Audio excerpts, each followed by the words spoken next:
Setiap kita harus punya hati untuk menangkap beban hati Tuhan. Tuhan selalu menaruhkan beban hatinya kepada sahabat-sahabatnya. Dia selalu memberikan beban hatinya kepada orang-orang yang dikasihinya. Dia selalu memberikan beban hatinya kepada orang-orang yang hidup dalam kebenarannya. Dia selalu memberikan beban hatinya kepada orang yang menjaga hatinya di hadapan Tuhan. Setiap kali Tuhan menaruhkan beban hatinya, apa yang menjadi respon kita? Mengabaikannya. Lihat, seorang juru minuman raja.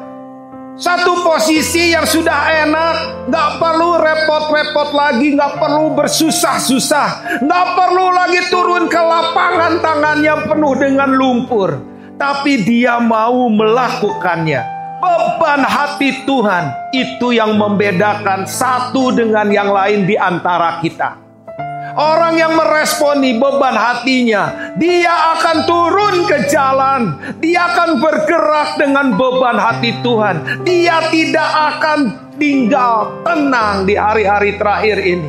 Waktunya gak lama lagi. Jangan sibuk dengan urusanmu. Jangan sibuk berdebat untuk membuktikan kebenaranmu paling benar. Bukan kebenaranmu paling hebat. Kerohanianmu paling keren. Jangan sibuk dengan urusan-urusan seperti itu. Itu adalah hal yang sia-sia di hadapan Tuhan. Tapi ketika ada orang datang ke rumahmu, atau engkau disuruh Tuhan mengunjungi saudaramu, dan dengarkan suara Tuhan dari obrolan itu. Dengarkan beban hatinya, dengarkan itu hati Tuhan. Kekristenan itu ujungnya bukan tentang tahu, bukan tentang tampil, bukan tentang banyak, bukan tentang rajin. Kekristenan itu ujungnya adalah tentang kambing atau domba. Si kambing adalah orang-orang dalam gereja, si domba juga orang-orang dalam gereja. Perbedaannya adalah satu, belas kasihan. Belas kasihan itulah digerakkan karena beban hati Tuhan.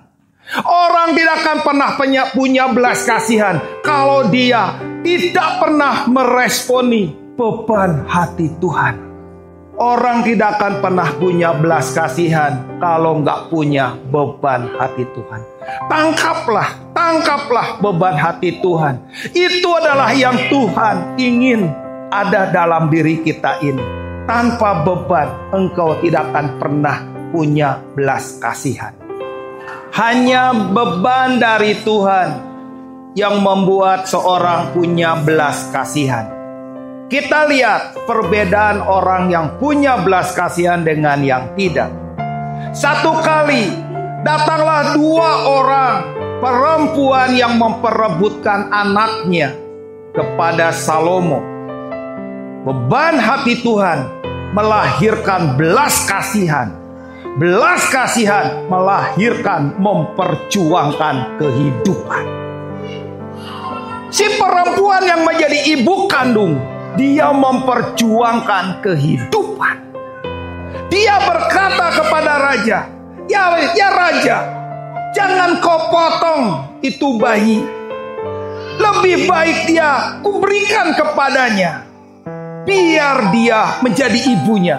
Tapi si ibu yang gak punya bayi berkata, potong bagi dua. Karena memang gak punya belas kasihan, tidak memperjuangkan kehidupan. Hari ini juga sama di antara kita. Ada orang-orang yang gak punya beban hati Tuhan. Dia seenaknya, dia hidup untuk dirinya sendiri, sibuk dengan dirinya sendiri. Dengan orang yang punya hati Tuhan, itu beda hidupnya. Cara melihatnya itu beda. Cara melihat segala sesuatunya itu beda. Kalau yang punya hati Tuhan, ujungnya belas kasihan. Kalau orang yang punya belas kasihan, ujungnya memperjuangkan kehidupan.